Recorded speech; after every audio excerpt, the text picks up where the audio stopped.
को बुला लें, कैंटोनमेंट के बुला लें, पानी नहीं है, पानी नहीं पहुंच रहा, ये सब कुछ उसी वक्त तय हो रहा था, इसके लिए पहले से कुछ नहीं था। ये तो हमें तो अपनी सिचुएशन का तो हमें पता था सारा, हमने तो वो तो मैनेज किया सारा, वो तो मैंने डीसीयू ने सारा हमने मैनेज किया। एक हमारे पास ये विंडो रह जाती है जो हम गवर्नर सिंह को कॉल कर लेते हैं, वो अवेलेबल हो जाते हैं, वो हमें जो है वो कोऑर्डिनेट कराते हैं, उनका एमएस वो खुद कोऑर्डिनेट। तो हमने भी डायरेक्ट फोन किया तमाम, और लेकिन हम चूंकि काम में मसरूफ थे तो हमने गवर्नर सिंह को कॉल करके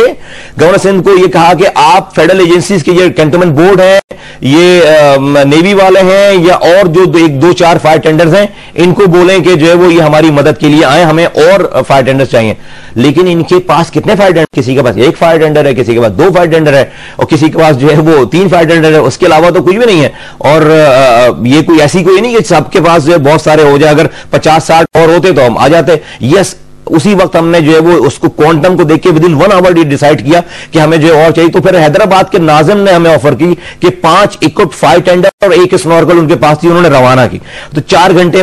घंटे में वो फायर टेंडर्स हमारे पास पहुंच गए। तो बड़ी जो कंट्रीब्यूशन आई है वो अब इस पे भी सुना है कि मैंने किसी को कह रहा था कि इनके पास पानी नहीं है, उन्होंने हैदराबाद से पानी मंगाया। भाई हैदराबाद से पानी नहीं मंगाया, हैदराबाद से फायर टेंडर्स मंगाए, और 1 स्नॉर्कल जो है वो आई वहां पे मदद के लिए। पानी हमारे पास बाउजर्स में, और उसके बाद हमने इतना है कि जिस वक्त आग लगाई जा रही थी तो इनके जो हमें पता है उसमें हमें तो ये मालूमात है कि पुलिस ने, लॉ एनफोर्समेंट एजेंसीज ने एक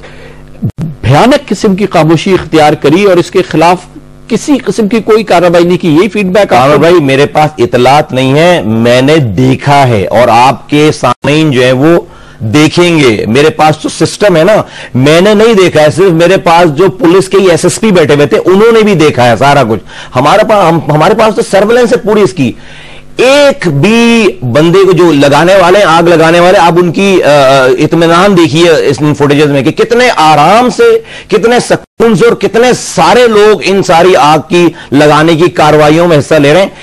एक आदमी अभी तक गिरफ्तार नहीं हुआ उनमें से, अगर कोई होता, एक किसी के ऊपर कोई जो है कोई जख्मी नहीं हुआ, किसी के ऊपर कोई बुलेट नहीं लगी कि कोई हवाई फायरिंग हो जाती उन 4 घंटों में, 3 घंटों में, कि वो मजमा वहां से भागता या लोग वहां पर भागते। किसी ने उनको कोई ना पकड़ने की कोशिश की है ना रोकने की कोशिश की है। सारी चीजें हमारे पास जो है वो सामने मौजूद हैं। और लोगों को मैं बताना चाहता हूं कि कॉन्स्पिरेसी थ्योरी करने वाले, काश के मुझे ये जो लोग अभी प्रेस कॉन्फ्रेंसेस कर रहे हैं ना, मैं समझता हूं कि पाकिस्तान के और कराची के दुश्मन हैं, जो इस नामसाइब हालात पे भी जो कि सामने हुआ है कराची के साथ। और वी आर दी ओनर, हमने बनाया है शहर को, अपने खून पसीने से बनाया है। हम शहर को उजाड़ने में जो है वो मौका फराहम करने की किसी को, ये वो लोग हैं जो कराची के बदख्वाह 27 दिसंबर को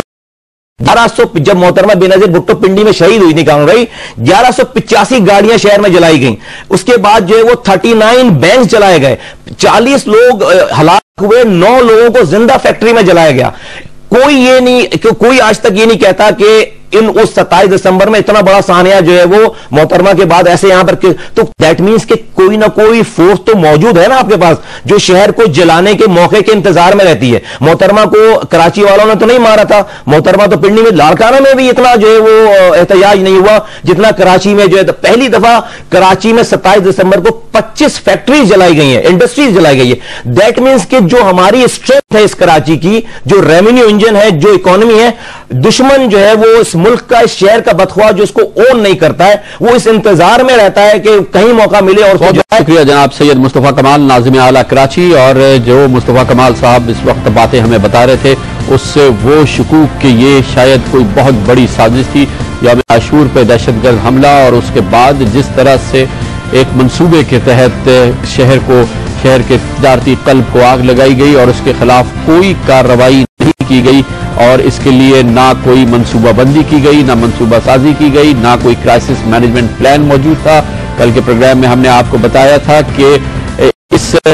आशूर से पहले और इन मुहर्रम के दिनों से पहले जो रिवायती तौर पे वफाकी इंटेलिजेंस एजेंसी, सूबाई महकमा दाखिला और पुलिस के दरमियान जो राबित होते थे, उसके लिए बाकायदा इजलास मुनाकिद होते थे, क्राइसिस मैनेजमेंट प्लान बनते थे, कंटिजेंसीज बनती थी। इस दफा ये कुछ नहीं हुआ, बल्कि